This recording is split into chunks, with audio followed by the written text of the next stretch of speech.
Carmen, and thank you for tuning in with Cooking with Carmen. So today I will be showing you how to make the cheesy bacon and egg hash.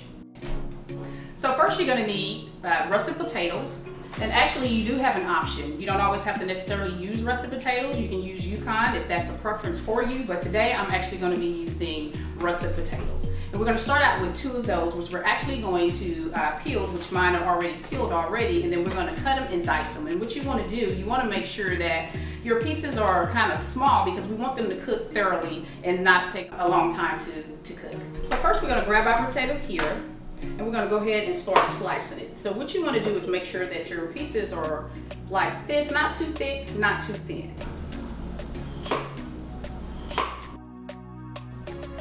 Well, you want to make sure that it is cooking evenly. So that's why it's very important to go ahead and make sure you keep your pieces as uniform as much as possible. So as we continue to get this chopped, then you're going to take your pieces and line them up. Now, you don't always have to do this exactly like how I'm doing it. If you want your potatoes in bigger chunks, that's optional. I prefer to have mine in smaller pieces because that way, for a prettier presentation, so they're like small little cubes. So that's the look that we're going for. We actually want it to be cubed. So once you slice it, then you're gonna cut it, cross it. So you want your pieces to be similar to like this piece here. So we're just gonna continue to go through and finish out the potato. So now that we have our potatoes cut up, we're gonna go ahead and add our seasonings. So actually what we're gonna have, I have a mixture here which consists of smoked paprika. We also have medium chili powder, and we have garlic salt, and then we have a little kosher salt as well.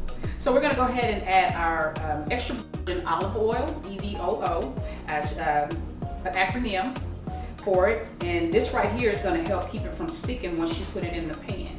So you just wanna make sure you pour it on here and get a good coating that's on there. So that way we make sure our potatoes do not stick, even though we are gonna be using a non-stick skillet to cook it in, but it doesn't hurt to give it just that little extra protection to keep it from sticking. So I'm gonna continue to add the remainder of the seasoning in here to make sure it's really coated in here really good. So don't be afraid to get your hands dirty. So actually on your seasonings, let me just say I do not measure, okay? I pretty much grew up eyeballing. I will measure from time to time, but I can kind of give you a guide of just how much where to start. And because since we only use 2 russet potatoes, I'm happy to start out with tablespoons, okay? So with your smoked paprika, you want to add about 3 tablespoons of that, 3 tablespoons of your onion powder, also 3 tablespoons of your, I would say 2 tablespoons of your medium chili powder. What you don't want to do, you don't want to use too much chili powder because that's going to produce a lot of oil, so we don't want the dish to be greasy.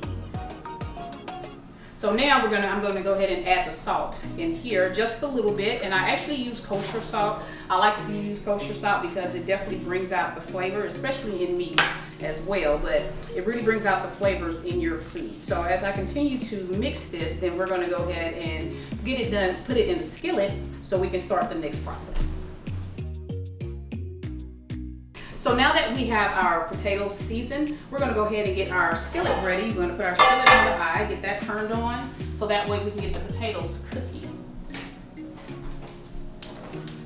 So as we get the potatoes in here, we're going to spread it around that way. And we're going to let these cook on the stove top till they're about halfway done, just a little bit, because once we get to that point, then we're going to go ahead and crack our eggs to put it in there, and then it's going to go in the oven and actually finish off. That going, we're going to go ahead and slice our bacon because we want to go ahead and get that started. So you want to start with, get some thick bacon because we're going to cut this actually into pieces, and we're going to make it almost like bacon bits. So this is one way that I like to make homemade bacon bits, is I like to slice my bacon in pieces. So we're just going to take this here, take your knife, and you want to cut that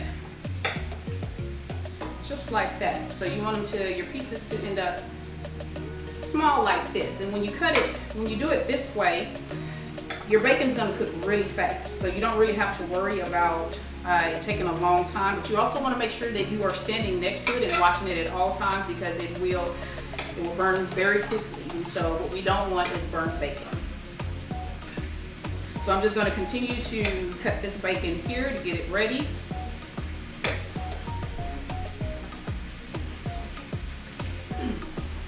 You wanna get your skillet, a non-stick skillet, and you want to put your temperature on medium high, okay?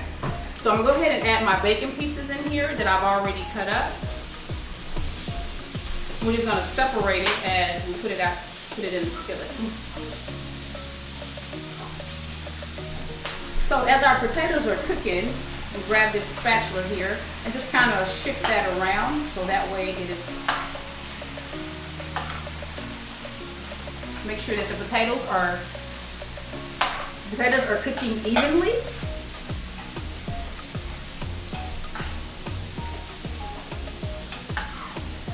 So this is a dish that, like I said, is something that's really more like comfort food. So there are going to be times when sometimes you just want something that's, you want a little comfort food. You don't always want to eat healthy 24/7. So this is something that you can always fix. And also you can also change this up too. If you don't want to use russet potatoes, you're more than welcome to use sweet potatoes, which is a nice game changer. So that's going to give you a whole different taste. But that could be actually another show.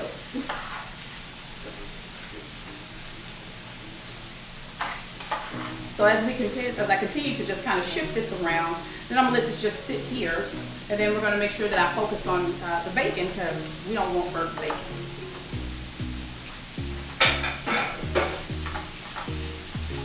So you just want to move those pieces around consistently. Make sure you keep your eye on the bacon.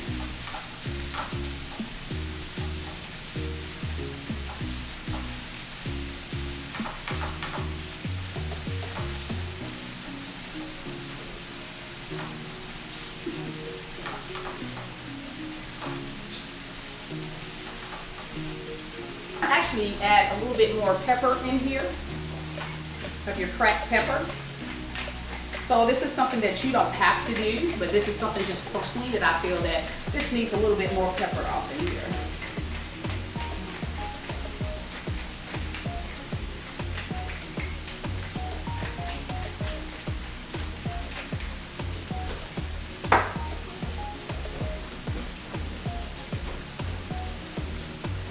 So now that our bacon is our bacon is done, so we're gonna go ahead and get it off the eye and go ahead and transfer it on here to a plate on a paper towel, so that way we can let the grease drain.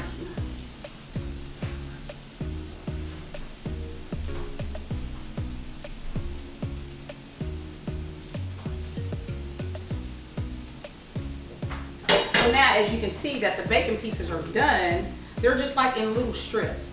So this is going to be easy to use, and you can also, like I mentioned earlier, you can also reserve this and use as bacon bits, homemade bacon bits, and you can put it in anything, your salads or whatever that you want to throw bacon bits in. You can use this for that as well.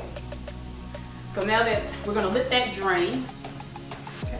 So you want to make sure that the potatoes have a golden crisp on it, so which it does. So actually what I'm going to go ahead and do now is to make little whales off in here for our eggs, because we're getting ready to add our eggs in. So basically you just want to open up a hole inside of the dish. That's what a whale is, okay? However many eggs that you have, that's how many whales you will make inside the dish. So because I have 4, I'm just going to make 4 whales that's in here. They don't have to be perfect, but you just want to make sure that it's in there, that it's able to get down off in there. So now that I have that the way that I want it, spaced out, now I'm going to go ahead and crack my eggs and just put them in there.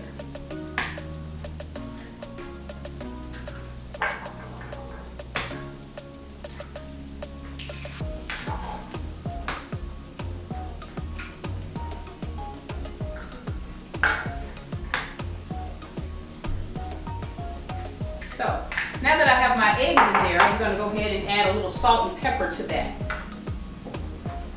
Because we definitely want to make sure that it has seasoning. We don't want for it to be bland.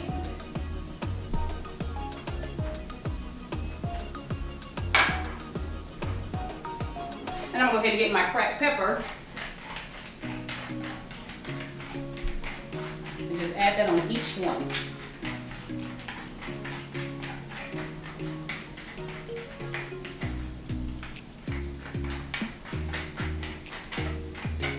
Okay. So now that that's done, what I'm gonna go ahead and do, we're gonna finish this off inside of the oven. The oven is already preset, preheated, so it's right now set 375. So you wanna make sure that when you do this, that you are using a skillet that you can put off in the oven, okay? An oven-proof skillet is what you wanna use, okay? So I'm gonna go ahead and put this in the oven now, and we're gonna let that finish off until the eggs are done. So you have an option to, however you like your eggs. If you want your eggs to be a little runny, then you don't have to leave it in the oven as long. But if you want them thoroughly cooked, then you probably want to give it anywhere maybe 10, I would say 10 minutes, probably no more than that. But you just have to make sure you keep an eye on it. So now that we have the hash inside of the oven, waiting for the eggs to finish cooking, we're gonna go ahead and get our cilantro cut. So you just want to take a bunch. You really don't need a whole lot because cilantro is very overpowering. So you just want a little bit. And we're actually going to use this for garnishing. So what I typically like to do is just go through and just kind of chop coarsely at the very beginning and just kind of push it up. So you want to really be careful. But you also want to make sure you have a sharp knife. Sharp knives is really key when you're cooking. You don't want to use a dull knife at all because it doesn't cut up right correctly and it just causes a lot of issues. So make sure that you do have a sharp knife.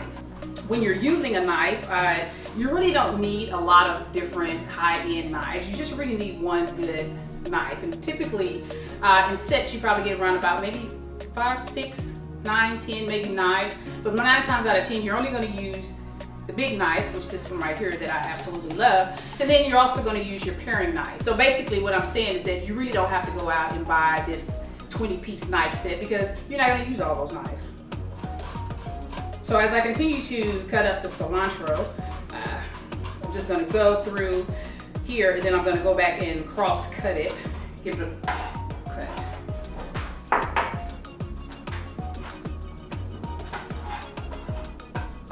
I want to be kind of fine.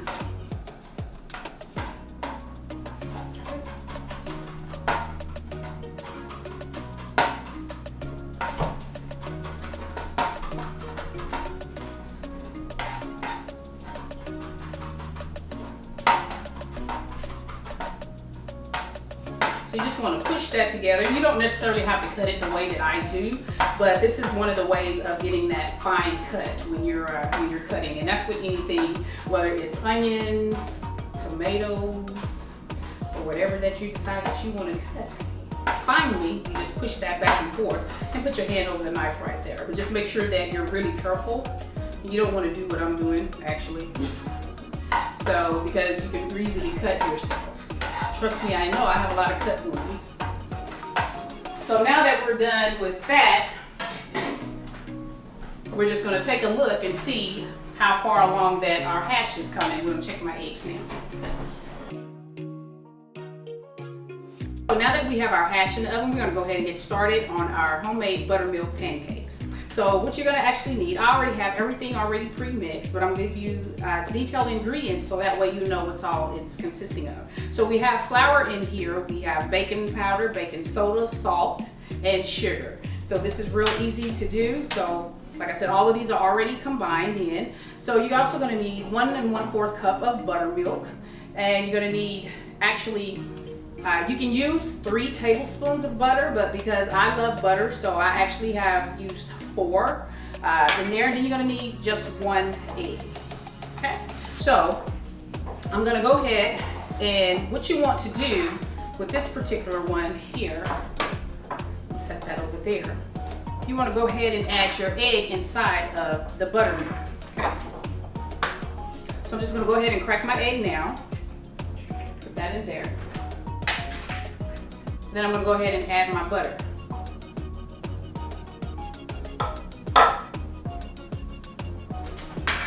And I'm going to go ahead and whisk this inside of this cup. You know, I like to just do it this way, but if you want to actually do it in a bowl, you're more than welcome to. You have those options. But I'm just going to go ahead and give that a real good whisk, give that good mixture, get it mixed up really well.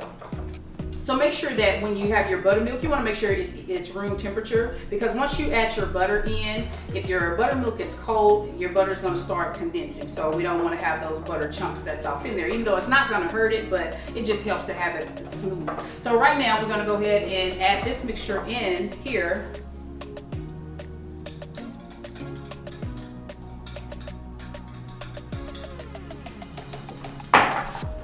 And then we're just going to go ahead and give this a good whisk. So you want to continue to just do that. You want to be really careful. But as you're going through, you want to make sure that you whisk this and make this really smooth.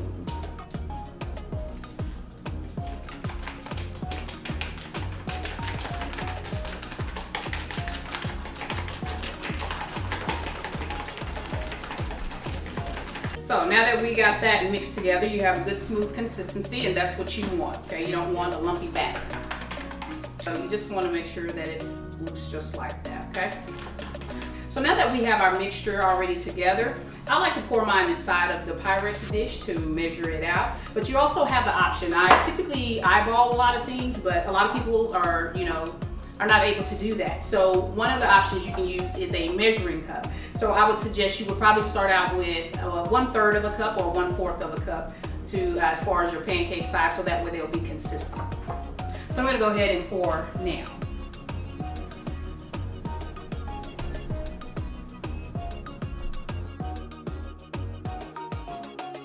Okay, so as I'm pouring, once again, like I said, I eyeball. So I just continue to pour it until it matches the other pancake that I've already laid down.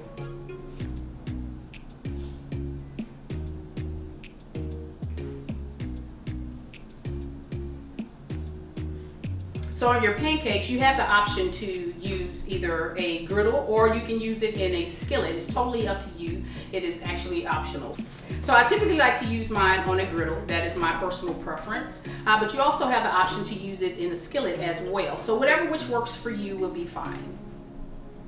So as we're waiting for the pancakes to continue to cook, as you see, you'll see that it'll begin to bubble. So once it gets a little bit more bubbly, then that's going to let you know that it's time to go ahead and flip that over. So these are almost done. So I'm just going to go through here and kind of check it a little bit. So it's not quite ready to be flipped. Almost there. We're actually almost there. So as that is continuing to cook, I'm going to go ahead and get a plate, so that way once I flip those over, and then we're going to go ahead and get the pancakes plated. So our eggs are already perfectly cooked, just the way that I like it. So I'm going to go ahead and take this out of the oven right now. So that looks really good. I have a nice good crispy coating on the potatoes here. The egg yolk is completely cooked. So that's exactly what you want to have there. So now we're going to go ahead and sprinkle the cilantro on top to finish it out along with the bacon. So I'm just going to take a little bit here, just kind of sprinkle that in there, and then lastly we're going to top it off with the bacon.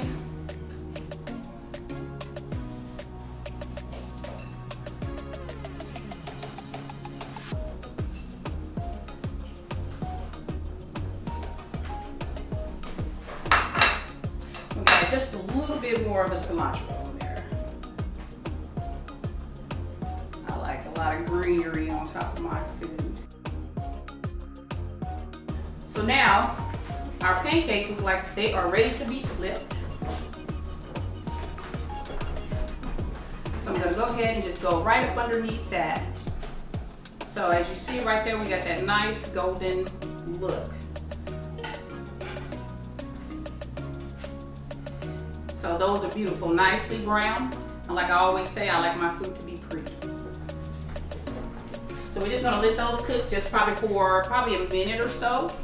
No more than that, because it's already cooked on one side. So we're gonna go ahead and let those cook, and then I'm gonna go ahead and actually plate the pancake.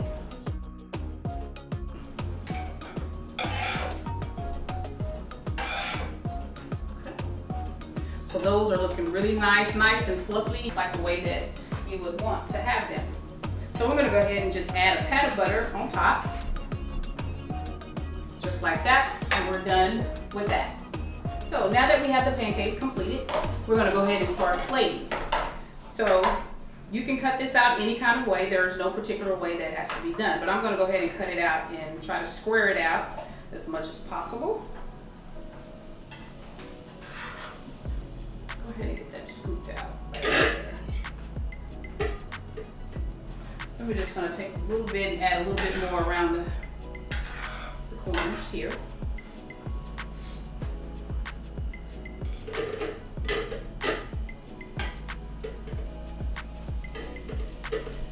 So it's looking good. So on our cheeses we have Havarti. Just gonna sprinkle a little bit of that on there. Havarti cheese it has a smooth texture to it. It really has a different taste. I really can't compare it to any other cheese. It has a flavor of its own, but it's something that is really good, smooth flavor. So also I'm going to add a little bit of the sharp cheddar cheese. Now this is also optional. You don't have to use sharp cheddar. If you want to use Monterey Jack, that is optional, or if you want to use pepper jack. However, just whatever cheese flavor that you like, you go ahead and use that. Your meal. Thank you for tuning in with Cooking with Carmen, and be sure to look for new and more upcoming dishes. Let me try this.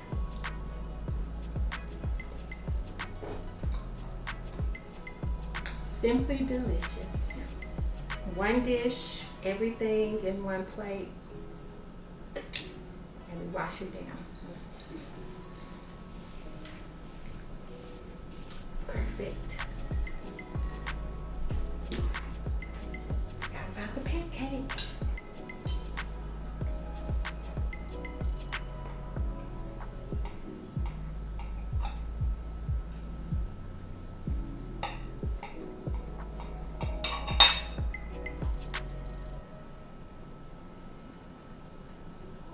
So good. Cooking with Carmen.